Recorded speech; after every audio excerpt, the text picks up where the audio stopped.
Thank you for tuning into this presentation.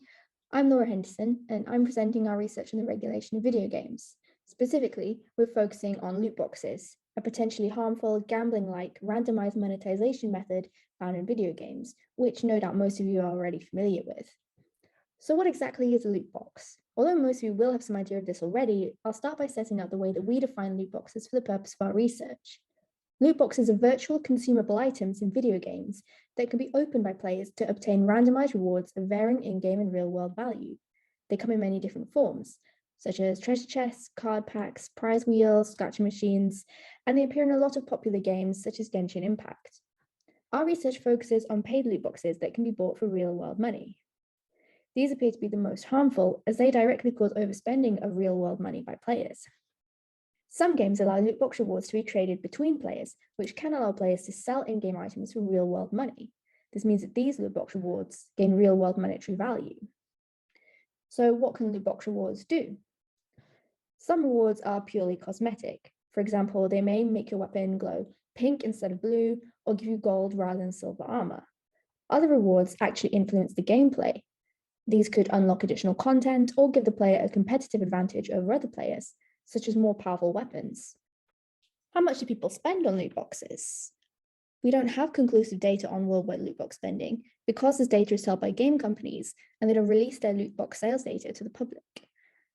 In China, however, video game companies are legally required to publicly disclose the results of all loot box openings. This has led to loot box purchasing history becoming available as public data for some games. We've been able to figure out that just one game, Counter-Strike Global Offensive, or CSGO, generates well over 700,000 Australian dollars per day in China alone. So worldwide spending on loot boxes is clearly substantial. So what are the potential harms of loot boxes? Firstly, they're structurally similar to gambling. Both loot boxes and traditional gambling involve the player or gambler paying an amount of money with the hope of obtaining something more valuable or more money through a randomized process. Empirical evidence has consistently established that there is a relationship between loot box spending and problem gambling. Specifically, that the more severe participants' problem gambling was, the more money they spent on loot boxes. Although I will add that we don't know yet whether loot boxes cause people to become problem gamblers, or if people are already problem gamblers and more likely to spend a lot of money on loot boxes. Loot boxes are now a common sight across all major video game platforms. Many researchers are particularly concerned about children and other vulnerable groups being exposed to loot boxes. The UK Gambling Commission has found that 23% of UK 11 to 16-year-olds have paid real money for loot boxes. Previous research on loot box prevalence in the UK found that 59% of the 100 highest grossing iPhone games contained loot boxes, and almost the same percentage of these games, which are specifically deemed suitable for children, also contain loot boxes. Prompted by backlash from player communities, as well as perhaps ethical, legal, or public relations concerns, some video game companies have stopped implementing loot boxes in their games. So we considered whether the bad reputation of loot boxes among player communities may have caused the loot box prevalence rate in 2021 to be lower than the rate from 2019, given that there have been media reports of some companies no longer implementing these mechanics. Different policy approaches have been taken in different countries. For example, in Belgium, all implementations of paid loot boxes are gambling, so a ban without gambling license, none of which the video game companies have. In contrast, more paid loot boxes in the UK and Australia are not legally recognised as gambling, so they remain unregulated. We're expecting a white paper setting out the UK government's regulatory plans, if any, on this issue in the coming months. And here in Australia, Mr. Andrew Wilkie, the MP for Clark in Tasmania, said that he was going to propose a bill that would ban the sale of loot boxes to under 18s back in July 2021, but nothing has come of this yet. He said that he was going to do it around August, September 2021, but his officers said to my co-author Xiao personally that he's still planning on proposing the bill, and perhaps something will still come out of this at some point. So how can loot boxes be regulated? There are several potential ways to do this, and restricting players from purchasing loot boxes, in other words, an outright ban, is only one of many different potential approaches. Another less restrictive approach that retains players' autonomy to purchase loot boxes and preserves video game companies' existing commercial interests has been adopted as law in China. This law requires companies to disclose the exact probabilities of obtaining potential rewards from their loot boxes. This measure is arguably borrowed from the gambling harm reduction literature, but what does this measure mean in practice for video games? So here we have two examples of probability disclosures taken from video game screenshots.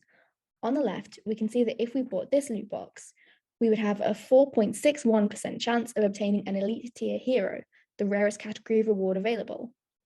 On the right, we can see probabilities disclosed for specific items rather than just for categories.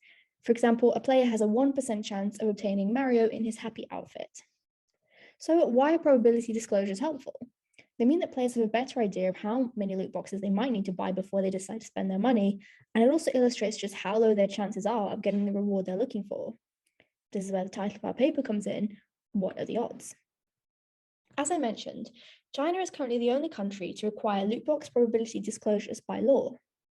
Worldwide, however, video game companies have adopted this measure as a form of industry self-regulation. For example, Apple and Google require probability disclosures for all games on their respective app stores. The law generally has greater enforcement power in the sense that non-compliant companies could be fined. In contrast, industry self-regulation is generally voluntary. Non-compliant companies face no negative consequences. This raises the question, is legal regulation more effective than industry self-regulation? If industry self-regulation is just as effective, then there is no need for other countries to introduce laws such as the one that's been adopted in China. But if industry self-regulation is less effective, then other countries should also consider adopting this measure as a law in order to improve the compliance rate in the interest of consumer protection. With these questions in mind, we assess loot box prevalence and compliance rate with the industry self-regulation for the 100 highest grossing iPhone games in the UK, and compared our results with Zendal's 2019 UK findings and our own previous 2020 Chinese findings. In 2019, the UK prevalence rate was observed at 59%. We hypothesized that because some companies have decided to stop implementing loot boxes, the prevalence rate would now be statistically significantly lower. However, we actually found loot boxes to be present in 77% of the 100 highest grossing iPhone games. This was statistically significantly higher than the 59% found 2 years ago. This suggests that at least on the mobile games market, the loot box prevalent rates have not decreased and has actually increased. Children and adults alike are now more likely to be exposed to loot boxes than they were in 2019. Now, if you attended last year's DiGRA Australia conference, you might remember that when we assessed the loot box probability disclosure rate of the 100 highest grossing iPhone games from mainland China in 2020, we found that 95.6% of games containing loot boxes disclosed probabilities. However, the disclosure rate that we found in the UK was only 64%. This was statistically significantly lower than the Chinese compliance rate. This means that, at least in the loot box probability disclosure context, voluntary self-regulation is less effective than the law at ensuring compliance. In countries where industry self-regulation has already been adopted, such as the UK, probability disclosures should still be required by law to increase the compliance rate and actually provide the level of consumer protection that has been promised to video game players. This means that, at least in the loot box probability disclosure context, voluntary self-regulation is less effective than the law at ensuring compliance.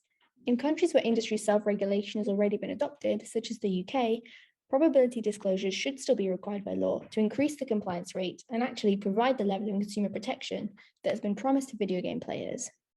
This doesn't mean that industry self-regulation is completely useless. In fact, there are many potential benefits. An industry regulator is much better able to understand technical aspects of video game design and respond more quickly and more cost-effectively to new industry developments and to any instances of non-compliance, whereas the law is often incredibly slow in adapting to novel issues. What the industry self-regulation we've looked at so far is missing is enforcement powers. Apple and Google don't appear to punish companies for breaking their self-regulations by not making probability disclosures. But it's possible for industry self-regulation to get stricter. Through contractual terms, self-regulators such as app stores could impose and enforce private law punishments. App stores can delist non-compliant games, disable in-app purchase features, and even freeze funds and delay the transfer of revenue generated by the game's previous month's sales. In the face of such threats, video game companies would be far more likely to do what they promised to do and disclose probabilities to their players. We can look at the example of South Korea's industry self-regulation. This has better enforcement powers than the Apple and Google app stores and reported a compliance rate of 90.8% in August 2021, much higher than the 64% found in the UK and closer to the 95.6% disclosure rate found under the Chinese law. Thank you for listening. I'll take questions now, but if you have any further questions after the Q&A session, Please get in touch with us using any of these methods.